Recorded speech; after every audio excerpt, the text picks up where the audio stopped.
¿qué tal? ¿Cómo están? Muy buenas tardes. Bienvenidos nuevamente a su programa Salud con los Expertos. El día de hoy estamos muy contentos porque contamos con la participación de un gran experto con muchísima experiencia en el tema del que vamos a hablar el día de hoy, que ustedes saben que estamos en el marco de la conmemoración del Día Mundial de la Neuromielitis Óptica.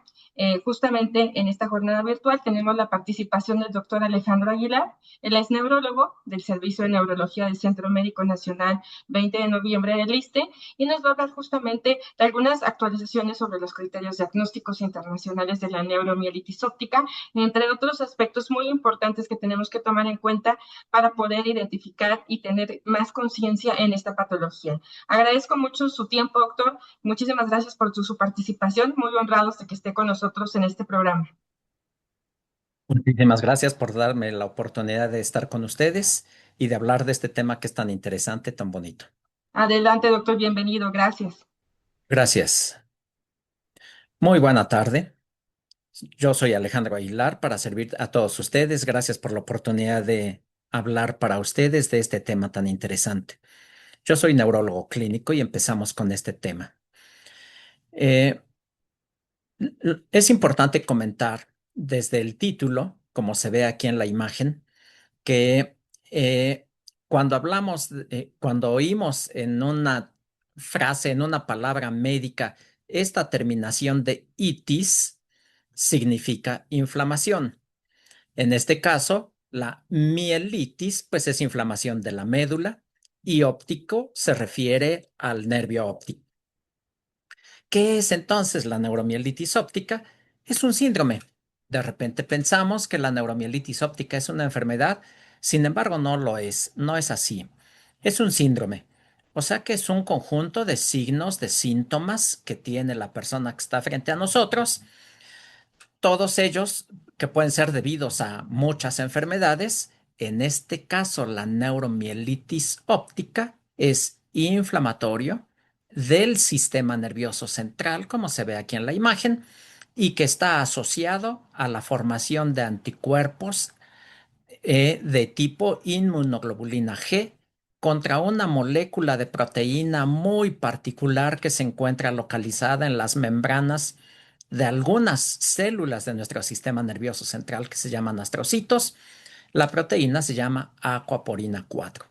Su función particular es el transporte de agua en el caso del sistema nervioso central. Y cuando tenemos este síndrome, la neuromielitis óptica afecta principalmente, como se ve en la imagen, al nervio óptico y a la médula espinal. Sin embargo, resalto mucho, así como está en la imagen, de que es principalmente. No afecta exclusivamente al nervio óptico y a la médula espinal, sino que puede afectar también al tallo cerebral, a los hemisferios cerebrales, pero principalmente a estas dos estructuras de nuestro sistema nervioso. Si tenemos en mente entonces que afecta principalmente a la médula espinal y al nervio óptico, pues las manifestaciones, los síntomas que va a tener la enfermedad con este síndrome, va a ser disminución de la agudeza visual, con dolor a la movilización del ojo, distorsión en la percepción de los colores, principalmente en los casos, en las personas que afecta sobre todo al nervio óptico o cuando afecta al nervio óptico. Cuando afecta a que además la afección del nervio óptico sea quizá la forma más frecuente de inicio de esta enfermedad. Cuando afecta a la médula espinal, pues los síntomas ya no van a ser visuales, sino que en este caso serían manifestaciones motoras, déficit motor, o sea, parálisis de las extremidades según al nivel de la médula en donde se encuentre inflamada. Puede ser parálisis de los miembros inferiores únicamente o bien parálisis de los miembros superiores e inferiores. Pero como está afectada la médula, que es una estructura por donde pasan todas las fibras que van también desde los pies, las manos, ascendiendo hacia el cerebro con las que percibimos los estímulos, dolor, temperatura, tacto, demás. Entonces, aparte de la parálisis, puede haber pérdida de la sensibilidad también que puede ser en miembros inferiores o puede ser en miembros superiores y miembros inferiores. Y cuando sucede esto, suele haber también afección de esfínteres, o sea que tenemos dificultad para retener la orina en la vejiga o para retener la materia fecal. Esto quiere decir que vamos a tener salida de orina y salida de materia fecal muchas veces sin darnos cuenta, sin darse cuenta la persona que tiene esta enfermedad, o bien se da cuenta, pero no hay forma de que la pueda controlar de manera voluntaria porque se afecta el control de los esfínteres. En algunos casos yo les decía que no solo afecta a la médula espinal y a la neuritis óptica y al nervio óptico, sino que puede afectar algunas otras áreas y les mencioné el tallo cerebral.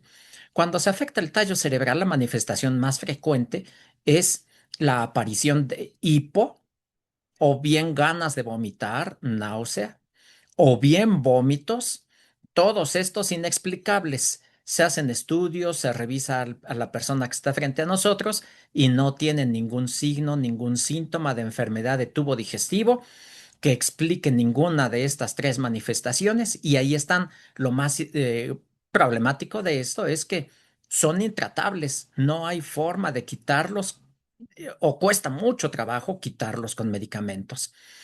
A estas manifestaciones de hipo, náusea y vómito inexplicables, incontrolables, se conoce como síndrome de área postrema. Síndrome de área postrema porque pues es una región peculiar del tallo cerebral en el bulbo raquídeo que está muy atrás pegada al cuarto ventrículo. Ya lo veremos un poquito más adelante. Puede haber algunos otros síndromes de afección del tallo encefálico, afección de otros nervios craneales, no nada más el nervio óptico, pero estos ya son bastante menos frecuentes.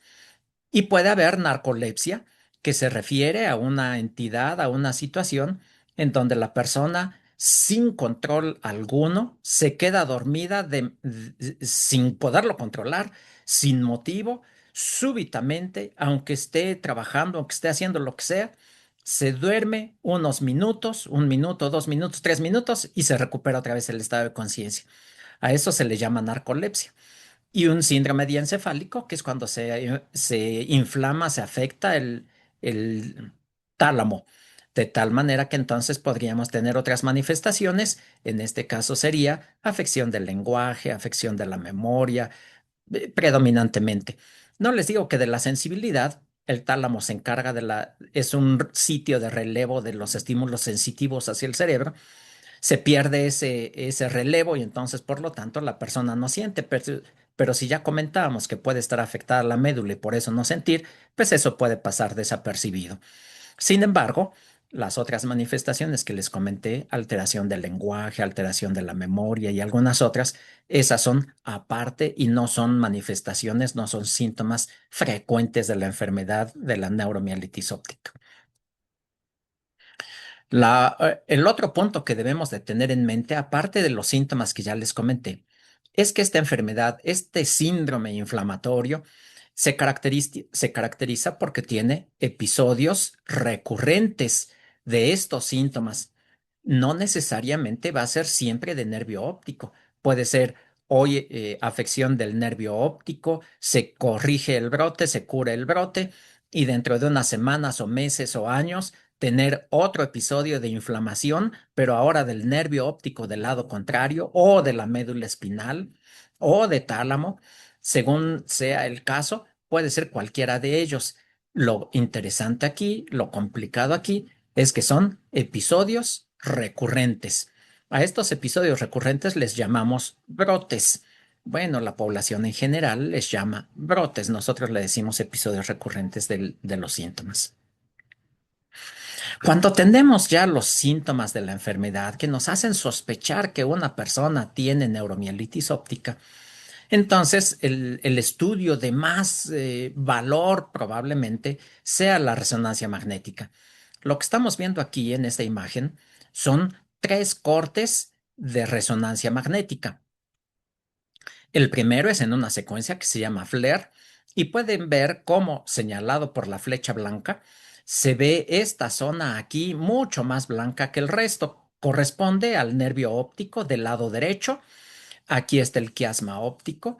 En la porción más posterior del nervio óptico del lado derecho se inflamó y por eso se ve blanco, a diferencia de lo que sucede con el nervio óptico del lado izquierdo. Vean ustedes cómo se ve grisito, menos blanco que el del lado derecho. Y el quiasma, este pedacito del quiasma está respetado. Esto es como se ve en esta secuencia de FLAIR, de resonancia magnética cerebral. Aquí están los ojos por delante, el quiasma óptico y los nervios ópticos. En la imagen del medio vemos igual otro corte en resonancia magnética también. Sin embargo, aquí es en una secuencia que nosotros le llamamos T1 y vean ustedes cómo se puede ver que está señalado por la flecha en este recuadro de magnificación. Esto no es el tamaño normal de la resonancia magnética, sino que le pusieron la lupa para poder ver mejor. Se ve el quiasma aquí y por delante está el nervio óptico ahora del lado izquierdo. Vean ustedes cómo se ve blanco, a diferencia del lado derecho, que no se ve de esta tonalidad de gris o de blanco, como ustedes lo quieran ver. Lo característico de esta resonancia magnética en secuencia T1 es que tiene medio de contraste. Por eso vemos aquí estas zonas blancas, que son, que son venas que salen del cerebro y se van a juntar acá en una estructura que se llama seno cavernoso. Se pueden ver también los plexos coroides, pero entonces esto significa que la barrera hematoencefálica o hematonervio óptico está afectada, está dañada la barrera hematoencefálica y dado que está dañada la barrera hematoencefálica, entonces por eso se fuga el medio de contraste que se llama gadolíneo y se queda atrapado ahí en el nervio óptico. Esto significa que hay inflamación y por eso se dañó la barrera hematoencefálica y por eso se pinta de blanco cuando le ponemos el medio de contraste gadolíneo a la persona que tiene esta entidad.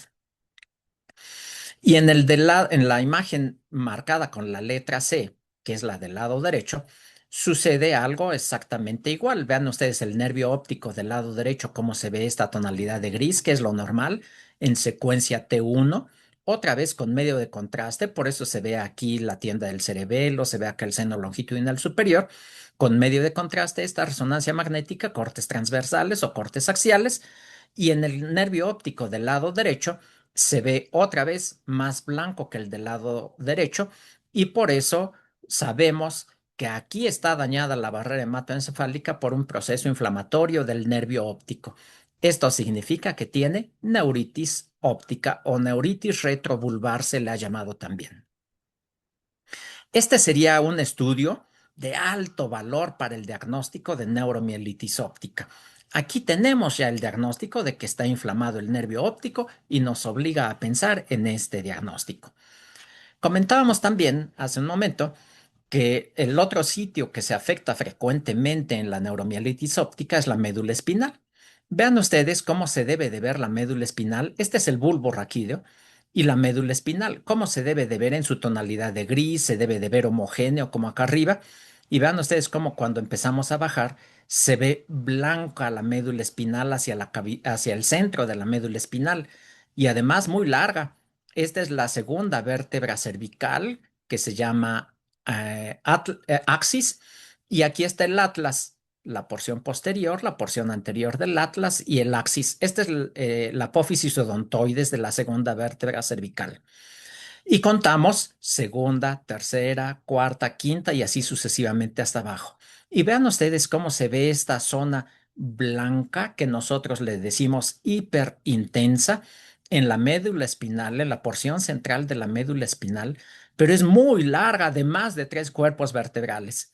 Cuando vemos imágenes parecidas a esta en secuencia T2, como en este caso, de más de 3 cuerpos vertebrales de longitud, decimos que es una mielitis longitudinalmente extensa y nos debe de hacer pensar en neuromielitis óptica.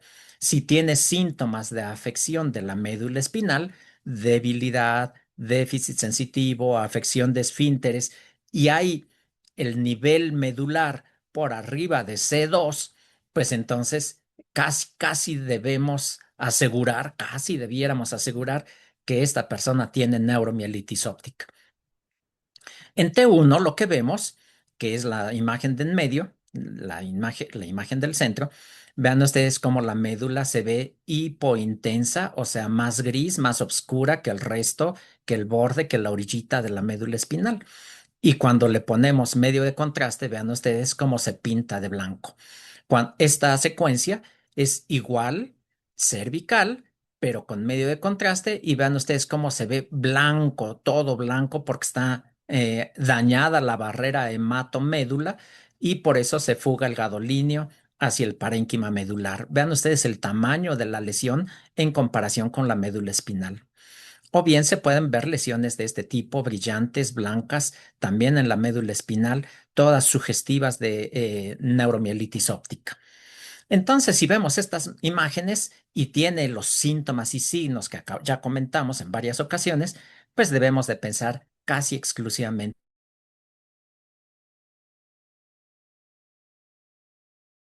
mucho más bajo, en donde vemos el cerebelo aquí, el hemisferio cerebeloso izquierdo y el derecho, y el bulbo raquídeo aquí adelante. Vean ustedes cómo se ven estas imágenes hiperintensas, blancas en la porción posterior del bulbo, posterolateral del bulbo, que son sugestivas de neuromielitis óptica.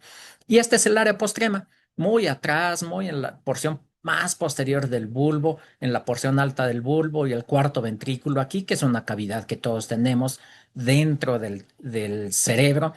Por delante del cerebelo y por detrás del tallo cerebral está esta cavidad que se llama cuarto ventrículo y por delante se ve blanco. Aquí precisamente esta es una imagen muy sugestiva de neuromielitis óptica. Ya les comentaba yo que si bien es cierto que la neuromielitis óptica afecta sobre todo y más frecuentemente médula espinal y nervio óptico, les había dicho que no nada más en nervio óptico y la médula, sino que podemos ver afectadas otras regiones del cerebro. Este es un corte transversal o axial a nivel del cerebro que pasa por los tálamos. Aquí están los tálamos, el tálamo del lado derecho, el tálamo del lado izquierdo, y a los lados del tercer ventrículo, que es este, se ven estas zonas hiperintensas. Este es en secuencia FLAIR. Se ven las zonas hiperintensas a los lados del tercer ventrículo, que es lo que decíamos que es una lesión diencefálica.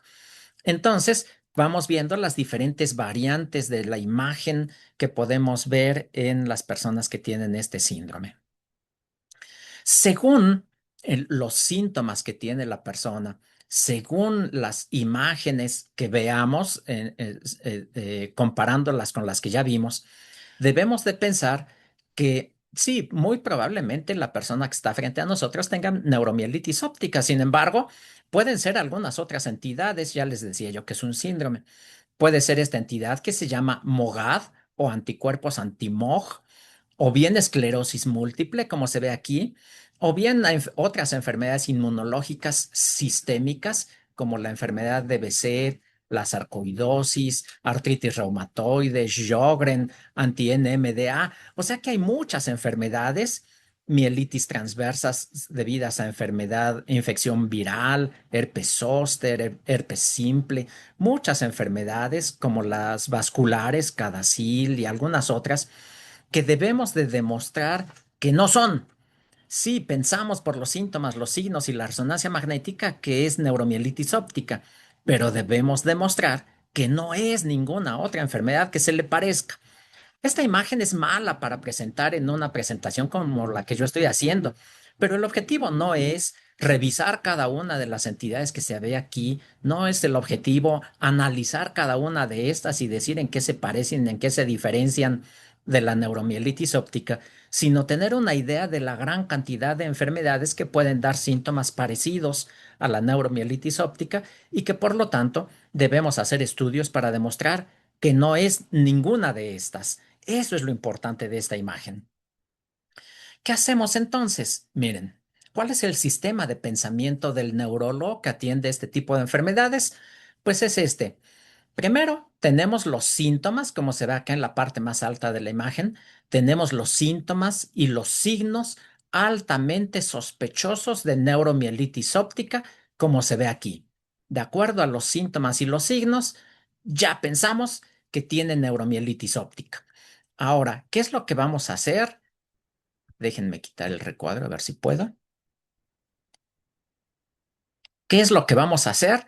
Pues varias cosas. Ya les decía que tenemos que hacer diagnóstico diferencial. Entonces, por eso tenemos que hacer exámenes de laboratorio generales para investigar enfermedades inmunológicas como el lupus, BSET, artritis reumatoide, infecciones sistémicas, eh, para descartar ese grupo de enfermedades. Hacemos estudio del líquido cefalorraquídeo, de análisis del líquido cefalorraquídeo, porque debemos de demostrar dos cosas. Una, que hay inflamación del sistema nervioso central a través del aumento de células y aumento de proteínas en el líquido cefalorraquídeo, y debemos demostrar que no hay enfermedad infecciosa. Sí está inflamado el sistema nervioso central, pero no es por ninguna infección. Para eso necesitamos hacer estudio del líquido cefalorraquídeo. Y después hacemos la resonancia magnética, como se ve aquí en la imagen. Hacemos un estudio de resonancia magnética de cerebro, de médula, en sus tres porciones, cervical, torácica y lumbar. Y hacemos resonancia magnética de cerebro porque ya habíamos comentado que puede dar manifestaciones en el tálamo e incluso en los hemisferios cerebrales. Y cuando podemos, hacemos este otro estudio que se llama OCT, que es una tomografía por coherencia óptica. Esto no lo hacemos nosotros, sino que lo hace un especialista en oftalmología, preferentemente un neurooftalmólogo, tratando de ver cuál es el grosor de las diferentes capas de la retina y cuál es el grosor de la papila óptica, porque esto nos puede orientar también a que está inflamado o no el nervio óptico por detrás del ojo. Entonces hacemos todos estos estudios que son de laboratorio y la tomografía de coherencia óptica y la resonancia magnética. De tal manera de que con estos estudios vamos nosotros a poder confirmar que no son enfermedades inflamatorias sistémicas, que no son infecciones y que sí está afectado el sistema nervioso central de manera sugestiva de neuromielitis óptica. Si encontramos algún dato sospechoso en alguno de estos, bueno, pues entonces tenemos que buscar diagnósticos alternativos en lugar de la neuromielitis óptica.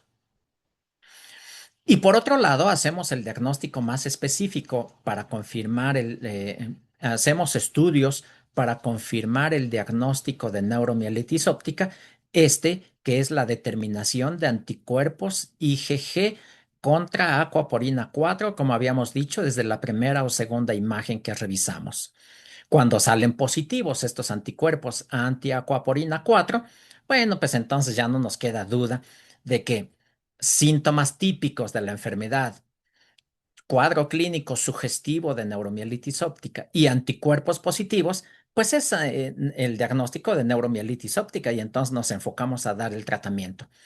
Pero si sale negativo, entonces podríamos hacer otro estudio buscando otras patologías que se parecen mucho. Ya comentamos también los anticuerpos anti-MOG, que dan cuadro clínico muy, muy parecido al de la neuromielitis óptica, pero que no es por anticuerpos antiacuaporina 4. Y si salen positivos, pues entonces confirmamos que es anti-MOG y no neuromielitis óptica por antiacuaporina 4.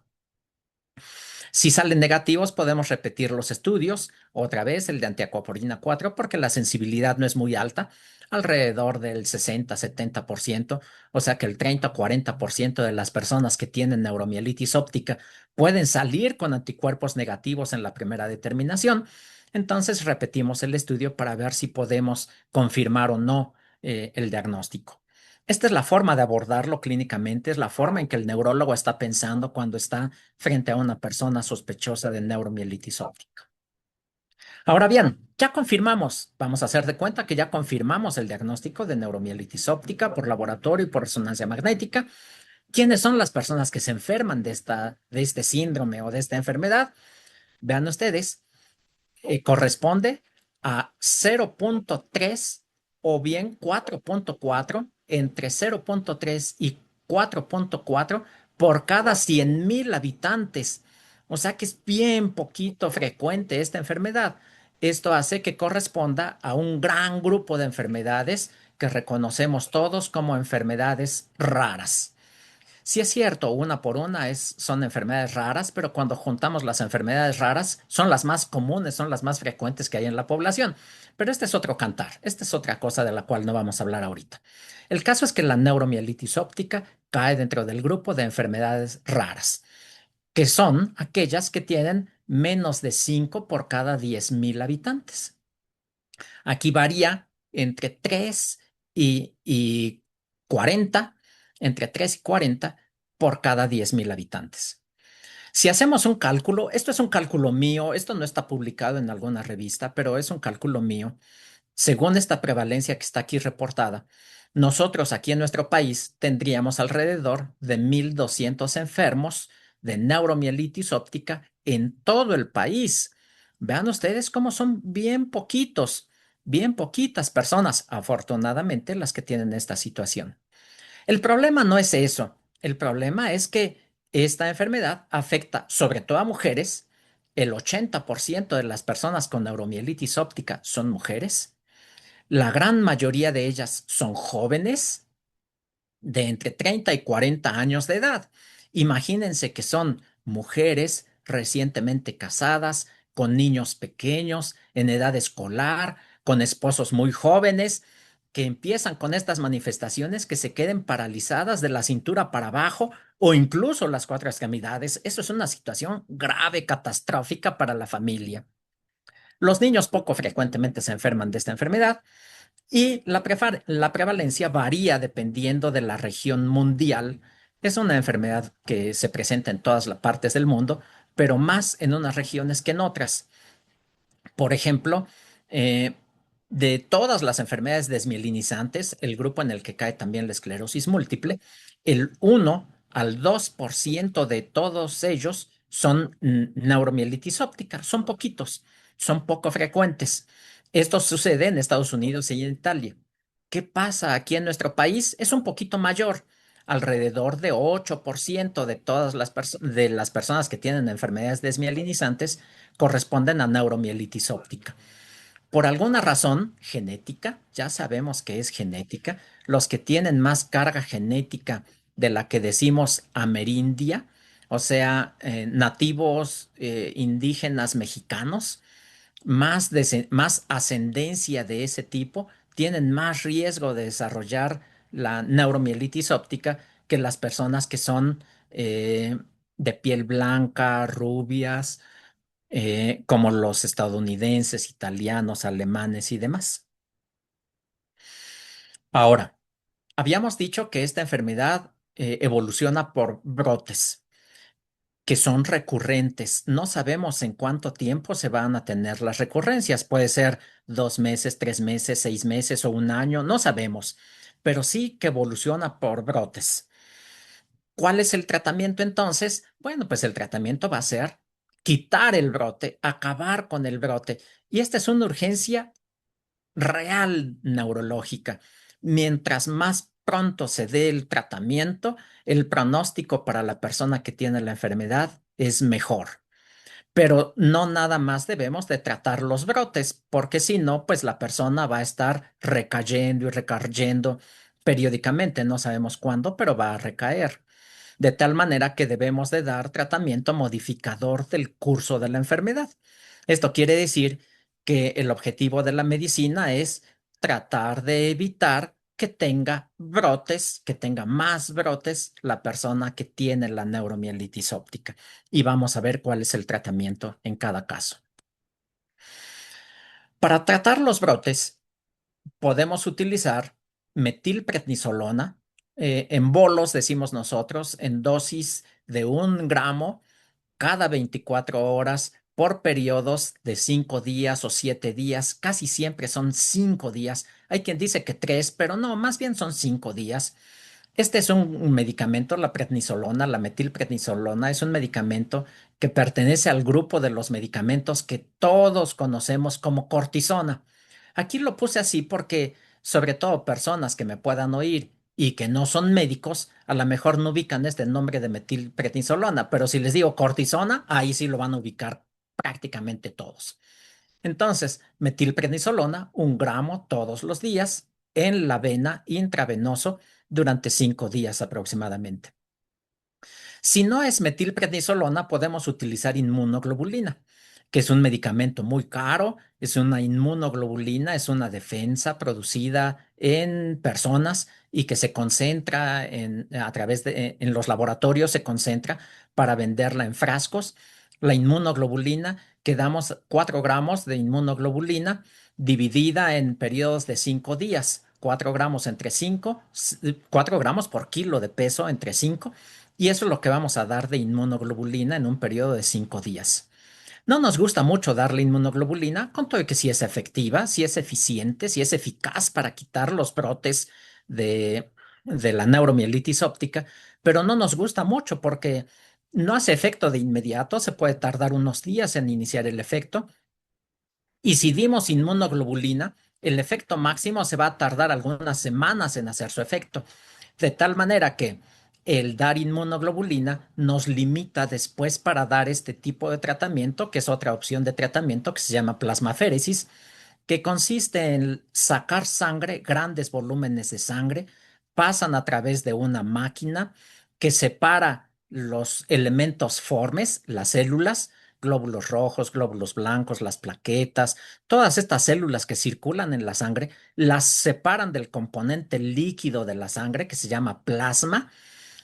La máquina saca el plasma, le vuelve a meter las células a la persona por la misma vena por la que se lo sacó, y ese plasma que le sacaron lo reemplazan ya sea por albúmina o por suero o por las dos cosas o por plasma fresco de donadores en el banco de sangre, de tal manera que no baje demasiado el volumen de sangre de la persona a la que se le hace la plasmaféresis.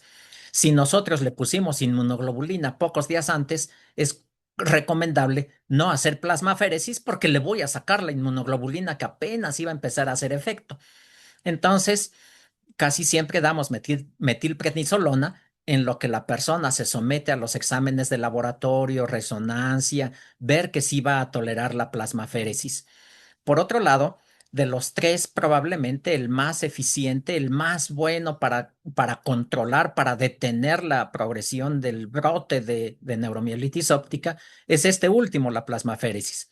De tal manera que en lo que hacemos los estudios damos prednisolona, metilprednisolona, y en cuanto vemos que sí se puede someter a plasmaféresis la persona, entonces le hacemos plasmaféresis. Y ya después de la plasmaféresis, si consideramos que sigue haciendo falta, le podemos poner inmunoglobulina, pero no al revés, primero inmunoglobulina y después aféresis, porque le sacamos la inmunoglobulina. Lo de menos sería, pues sácala y tírala, ¿qué más da? Si pensamos que el dar el curso de inmunoglobulina, así como les dije, de 5 días, cuesta alrededor de 120,000 pesos, uno lo piensa 2 veces antes de sacársela. Pues si ya le invertí, si ya le metí por la vena 120,000 pesos, deja que le haga efecto, ¿verdad? Ya después haríamos la plasmaféresis. Entonces, esto es para parar los brotes. Lo ideal es que el tratamiento se dé en los primeros 2 días de evolución, 3 días de evolución del brote, porque mientras más tarde el brote sin darle tratamiento, el pronóstico es peor para la persona. Una vez que dimos el tratamiento del brote, ya estamos pensando en que le debemos de dar modificador del curso de la enfermedad. Y aquí tenemos dos grandes grupos. Uno, el de los inmunosupresores. Esto quiere decir que lo que hace el medicamento es bajar las defensas de la persona con neuromielitis óptica para que no se formen las inmunoglobulinas, que son las defensas que causan la enfermedad, bajar las defensas. Y aquí puse tres: rituximab, azatioprina y, como segunda o tercera opción, el micofenolato. ¿Qué tan efectivos son? Son buenos, vean ustedes. Puede reducir el riesgo de tener brotes en el 88%. O sea que si iba a tener 100 brotes, pues va a tener solamente 12 brotes. Es bastante bueno. Es eficiente, es efectivo el rituximab. Sin embargo, implica cierto riesgo. La azatioprina también es bueno, también es un inmunosupresor y reduce los brotes, no es tan bueno como el rituximab. Sin embargo, es un poquitito más barato que la azatioprina es más barata que el rituximab y es más accesible la azatioprina que el rituximab. Un poquito menos de riesgo la azatioprina que el rituximab.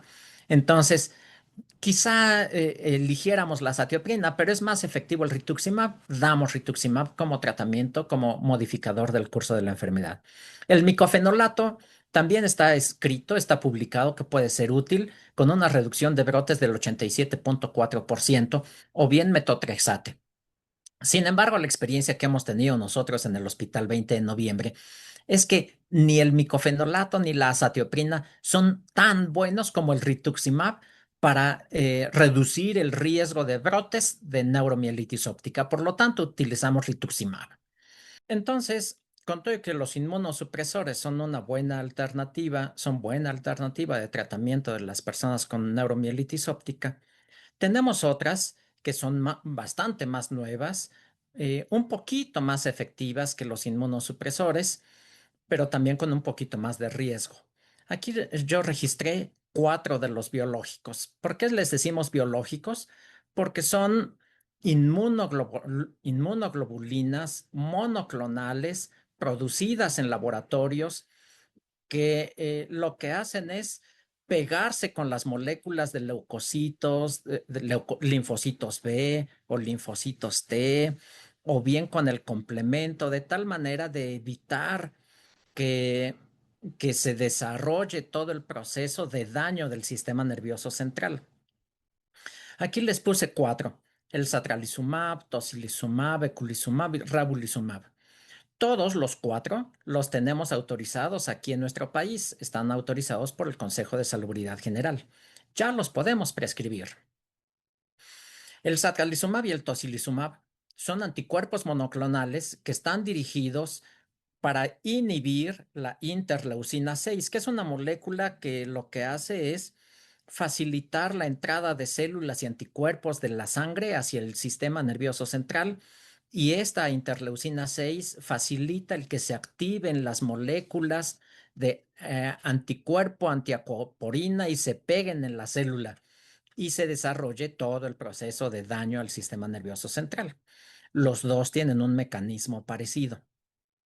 Y el eculizumab y el ravulizumab, cuya función es inhibir el que se activen moléculas sanguíneas que se llaman complemento, que junto con la interleucina 6 facilitan el desarrollo de la enfermedad. Se necesitan las dos moléculas para poder desencadenar el proceso de inflamación en el sistema nervioso.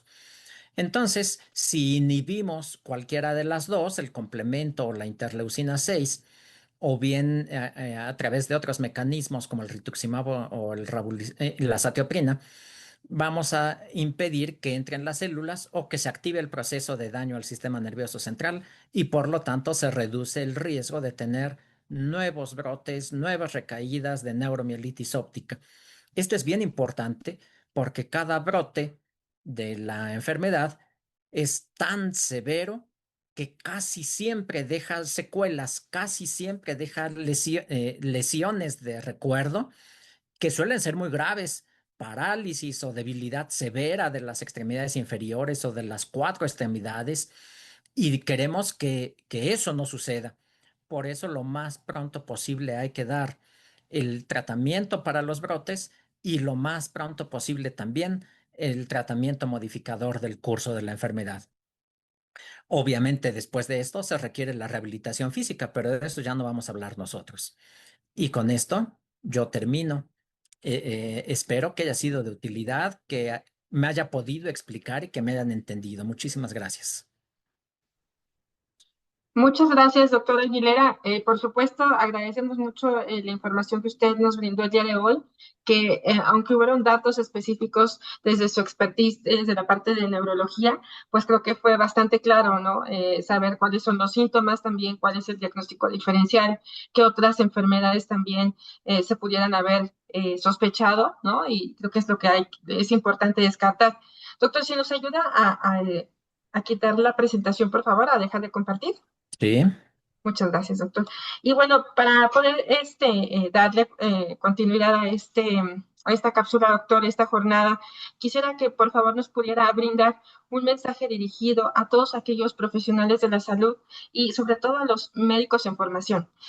¿Cuáles serían los datos específicamente que usted podría decirles que son relevantes para que pudieran sospechar que efectivamente se trata o puede tratarse de una neuromielitis óptica y que debe de ser referido inmediatamente a qué nivel de atención y sobre todo también a qué especialista? Sí, y como les comenté al principio, afecta el nervio óptico, quizás sea la manifestación más frecuente y más temprana de la enfermedad.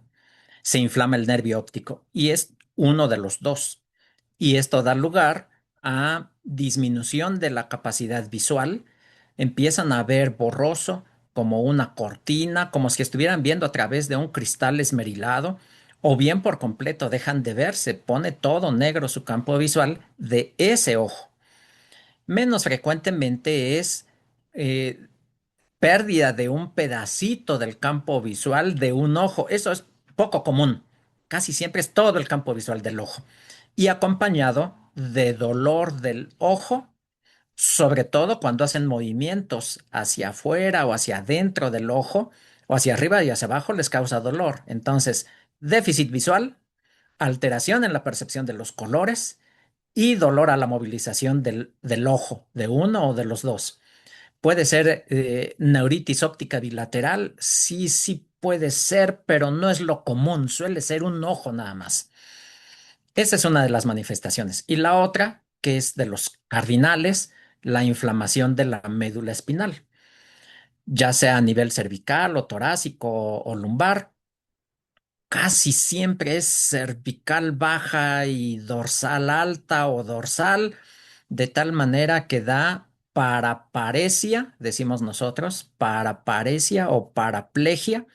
Esto significa parálisis de las dos extremidades inferiores, debilidad o parálisis de las dos extremidades inferiores, con pérdida de la sensibilidad en el mismo territorio, en las dos extremidades inferiores, adormecimiento, no sienten nada, ninguno de los estímulos.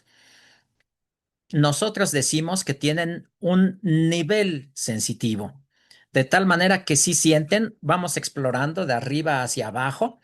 Aquí sí siente, aquí sí siente, aquí sí siente, aquí sí siente, y de repente aquí ya no siente, y de ahí para abajo ya no siente en ninguno de los dos lados. A eso nosotros le decimos nivel sensitivo. Puede ser aquí, o puede ser más bajo, o puede ser más alto, pero con un nivel sensitivo. Y además, pérdida del control de esfínteres, relajación de esfínteres, se sale la orina o la materia fecal sin querer o sin sentir.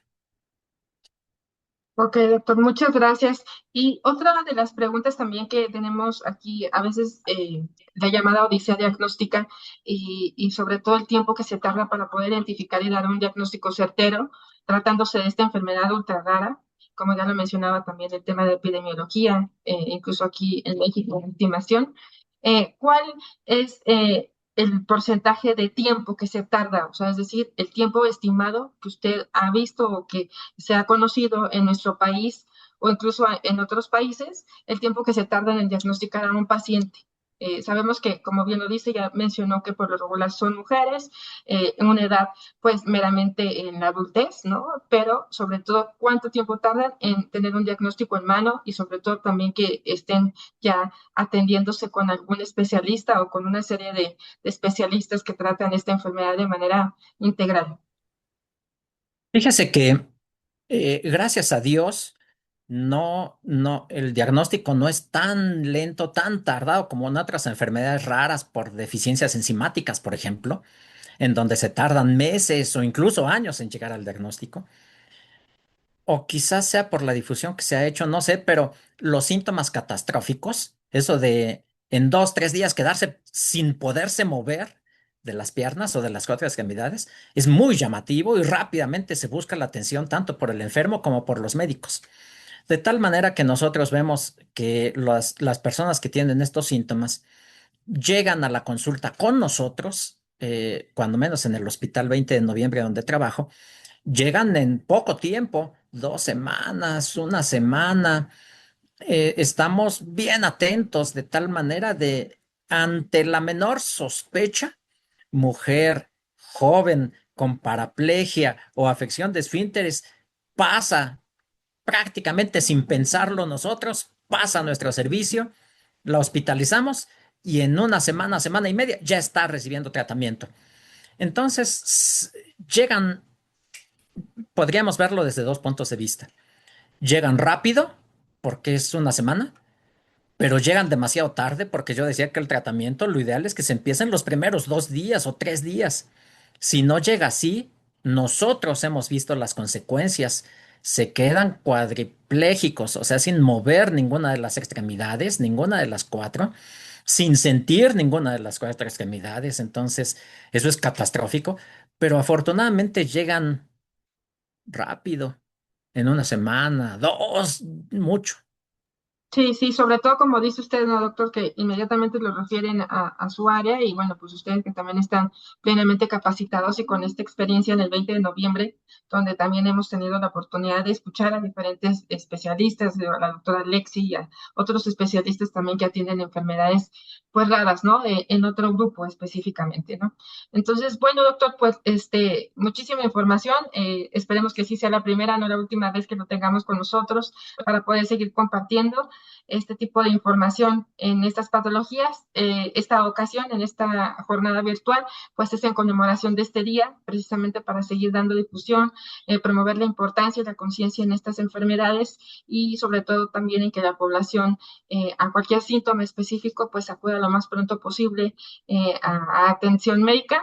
Y por último, doctor, si nos pudiera regalar un breve mensaje en el marco de la concientización de esta jornada, en el marco del Día Mundial de la neuromielitis óptica, aquí para toda la población, sobre todo para la comunidad de pacientes, algunos pacientes que incluso a lo mejor nos están escuchando y podrían sospechar que es esa la patología que ellos podrán tener, pero bueno, no lo saben.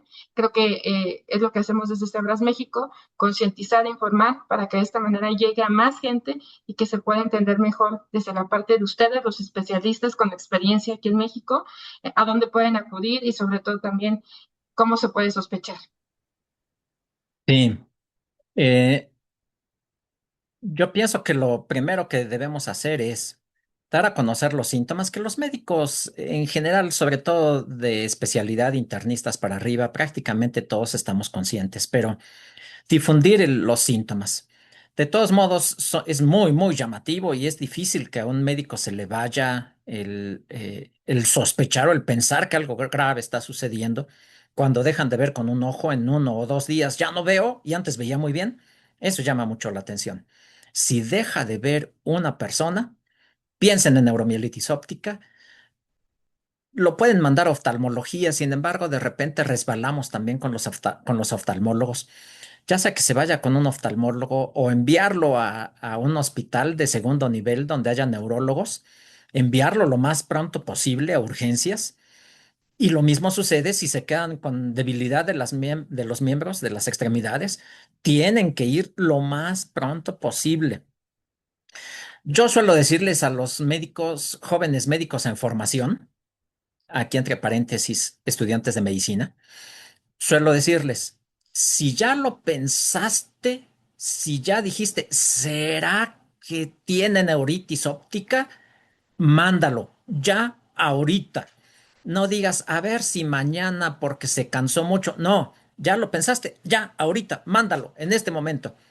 Más vale que el especialista te diga, no, ¿cómo se te ocurrió pensar en eso? Bueno, sí, más vale. Y no al revés. Si ya lo pensaste, mándalo. Con nosotros.